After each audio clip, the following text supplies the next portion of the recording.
Hello po, ako si John, 14 years kidney transplant. Ngayong araw to ay may share po ako sa inyo.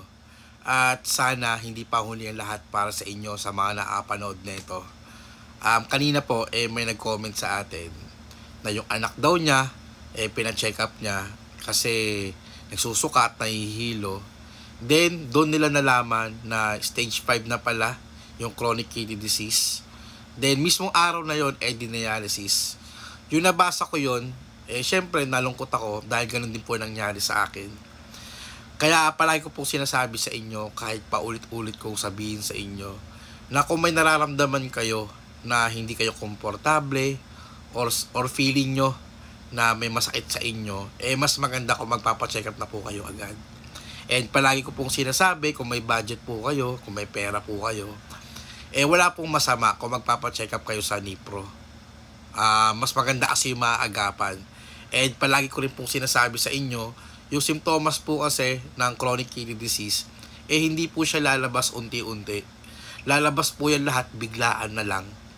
And kapag nalaman nyo ng biglaan na nagpa-check up kayo, dun yung malalaman na stage 4 na kayo or worse, stage 5 na po yung chronic kidney disease nyo.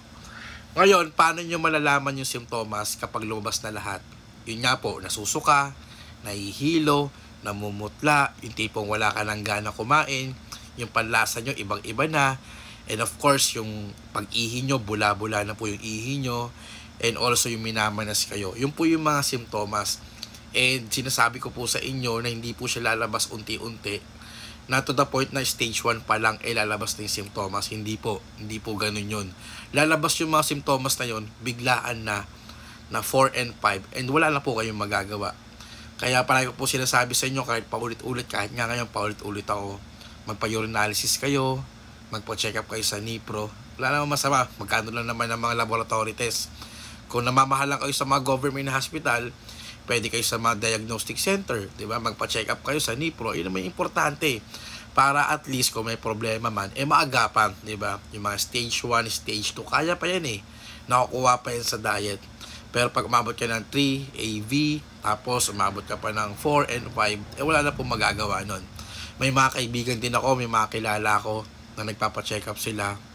Tapos yung acceptance kasi hindi nila ang problema kasi yung acceptance, hindi nila matanggap na kahit sinasabi ng doktor magpa-dialysis na, hindi po sila nagpapa-dialysis. Kaya kinukuha pa nila sa gamot through keto analogs nga, then yung mga diet na ginagawa nila. Ang mahirap kasi nun, minsan kasi kahit CKD ka na, kailangan mo magkaroon din ng access. Mahirap din kasi biglaan ma-emergency ka tulad na nangyari sa akin. Kaya ako po sinasabi to kasi yung pinagdaanan ko ay sobrang hirap. And ayoko na rin pong ma-experience nyo yun, yung nangyari sa akin. Lalo na sa mga matatanda, sa mga bata. Diba? Hanggat maaari, kung kaya nyo magpa-check up, magpa-check up po kayo. Yun lang po, sana sa video na to ay nakatulong po sa inyo. And huwag nyo pong kakalimutan yung mga sinabi ko sa inyo. Dahil malaking bagay po ito. Mahirap po kasi baka makalimutan nyo at magsisi po kayo. I-share nyo na rin po sa mga kamag-anak nyo, sa mga kaibigan nyo, sa pamilya nyo. Kasi malaking bagay itong video na to para at least magkaroon sila ng awareness and information about CKD. Yun lang po, ingat po palagi and God bless po sa ating lahat. Peace po.